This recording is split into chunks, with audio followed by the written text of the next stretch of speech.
6:19 through the end of the chapter, which is 22.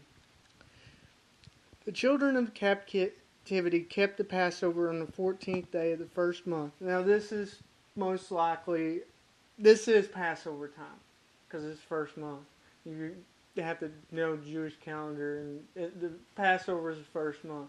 So this is the first time they've kept Passover since who knows when. They didn't keep it during the exile, but for them to be in rebellion, as collectively, individually some would have kept it, but collectively with their paganism and all that stuff, not the entire group would have kept it at that point. Because if they were following after God, then the exile would have never happened, so majority of them weren't keeping it then. Also, they weren't allowing the land to rest for 70 years, which is the reason why the exile was 70 years, because they were commanded to let the land rest and plant somewhere else so that it wouldn't be overused, which is smart agriculture, and God knows what He's doing about things. But so this is the first Passover they're keeping, and the temple is being rebuilt. Is rebuilt at this point. Maybe not as luxuries, but their worship is back. They're doing things they're supposed to. They're not yet given their freedom, which is a point to us that if we expect God to move, we need to do what we're supposed to first, and then let Him bring things into place. Not expect Him to do something for us first, and then be like, well, if you do this, then I'll start doing it. Because that ain't the way it works, but that's oftentimes the way we think of things. For the priests and the Levites had purified themselves together.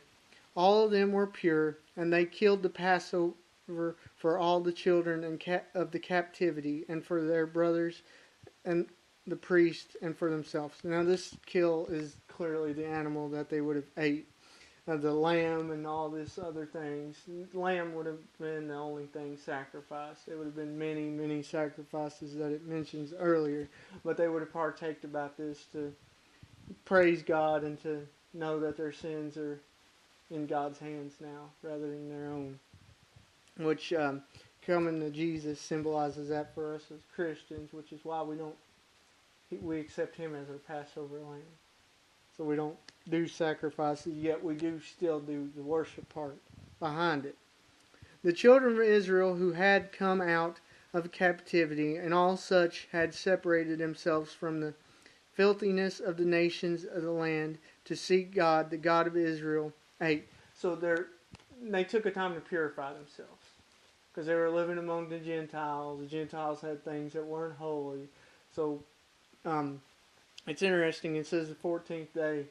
Purification typically took a week up to 14 days, depending on what it was. So by this time, most likely everybody involved would have been set apart, cleaned, did all that stuff to be holy to celebrate in this, which is real cool.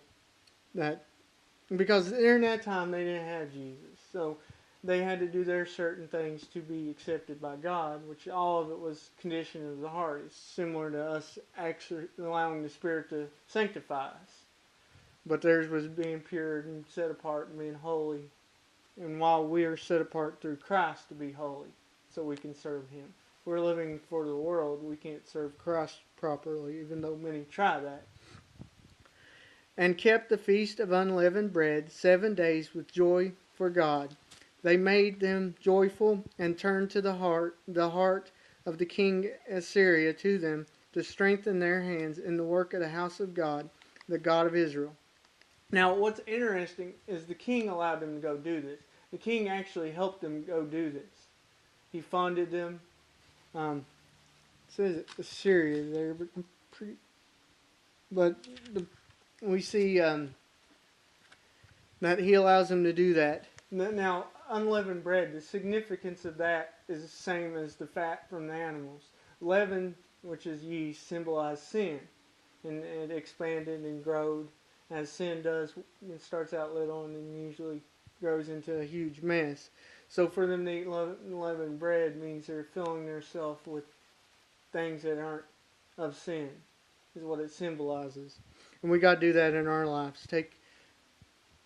Set ourselves apart from sin. Although we're sinful nature, we got to keep living for Him.